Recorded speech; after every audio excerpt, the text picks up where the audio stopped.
জামায়াত কেমন বাংলাদেশ চায় এমন প্রশ্নের জবাবে ডক্টর শফিকুর রহমান বলেছেন, বাংলাদেশ পাকিস্তানও হবে না, আফগানিস্তানও হবে না, বাংলাদেশ বাংলাদেশের মতো হবে। বুধবার লন্ডনে British Bangladesh chamber of commerce and ইন্ডাস্ট্রিজের কার্যালয়ে অনুষ্ঠিত এক মতবিনিময় সভায় প্রধান অতিথির বক্তব্যে তিনি এসব কথা বলেন। বাংলাদেশ জামায়াতে ইসলামীর আমির ডক্টর শফিকুর রহমান বলেন, প্রবাসীরা দেশে এসে ব্যবসায় বিনিয়োগ করলে আমরা পাশে থাকব। এক্ষেত্রে যত সমস্যা রয়েছে তা সমাধানে আমরা সর্বাত্মক চেষ্টা করব।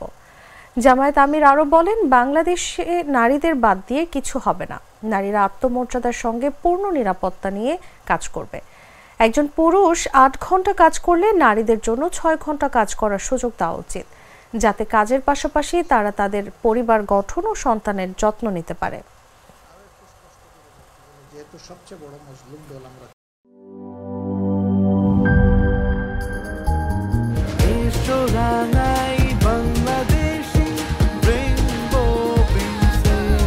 রেইনবো পেইন্টস, ছড়াও জীবনের রং।